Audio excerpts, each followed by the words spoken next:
বানিয়েছেন পবিত্র কোরআন এবং সহিহ সুন্নাহ। এখানে কোনো ধরনের ভ্রান্ত জাল, মনুষ্য রচিত কোনো ধরনের বানোয়াট কিচ্ছা কাহিনী এখানে চলবে না। এই মিম্বার রাসূল সাল্লাল্লাহু আলাইহি ওয়াসাল্লামের মিম্বার।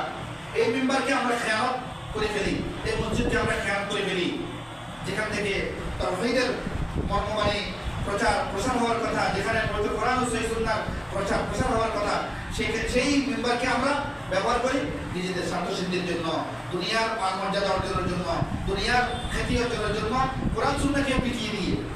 আলহামদুলিল্লাহ মিন যালিক। তো আমরা সেদিকে আল্লাহ আমাদেরকে ওই বিষয়গুলো থেকে আল্লাহ আমাদেরকে হেফাজত করুন, এবং আমরা যেন যে লক্ষ্য উদ্দেশ্য নিয়ে এই মসজিদ, এই আল্লাহর ঘর ছোট্ট হোক, কিন্তু আল্লাহর ঘর কি নয়, অবশ্যই আল্লাহর ঘর। আল্লাহর কাছে এটা অনেক বড়। আমার কাছে হয়তো আপনার কাছে একটি ছোট্ট একটি ঘর, কিন্তু আল্লাহর কাছে অনেক বড়।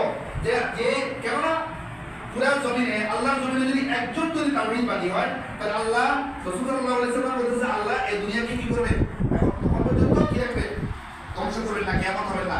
ঠিক একটি মসজিদ যদি ছোট হোক, কিন্তু পুরা আল্লাহর জমিনে যদি একটি পবিত্র কোরআন ও সহিহ সুন্নাহ ভিত্তিক ছোট্ট একটি মসজিদ হয়, যদি এখানে মুসলমান দুইজন হয়, তবু আল্লাহর কাছে সকল হাজার মসজিদ দিচ্ছে, এটা কি উত্তম। সুবহানাল্লাহ। কারণ আমরা এখানে পবিত্র কোরআন এখানে জানি আসবে ইনশাআল্লাহ, আমাদের যারা খুঁটি করে আসবে, এবং আমাদের এখানে আমরা যারা দিকে পড়াবো সবাই পবিত্র কোরআন ও সহিহ সুন্নাহ অনুযায়ী খুতবা দিবে, এবং প্রচার প্রসার, এবং এখান থেকে তাওহীদের মর্মবাণী এখান থেকে প্রচারিত হবে, এবং এখান থেকে আমাদের যে আল্লাহর জমিনে আল্লাহ দ্বীন প্রতিষ্ঠার জন্য যাবতীয় কার্যক্রম এখান থেকে হবে।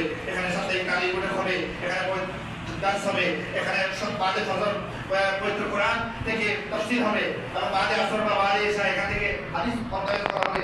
এটা একটা পরিপূর্ণ আবাদ, যেভাবে রাসূল সাল্লাল্লাহু আলাইহি ওয়াসাল্লামের মসজিদ নববী যেভাবে আবাদ, হাদিসের একটি কথা এটা বলার চেষ্টা করবো। আমরাও চেষ্টা করি যে পবিত্র কোরআন সহিহ সুন্নাহর বাইরে আর কোনো সুযোগ দেয় না। সেজন্য সর্বাবস্থায় আপনারা এখানে আসবেন, ৫ ওয়াক্ত সালাত এখানে জামাত আদায় করার চেষ্টা করবেন। এই সুন্দর একটা ব্যবস্থাপনা, এটা বড়ই সৌভাগ্যবান আমরা নাকি।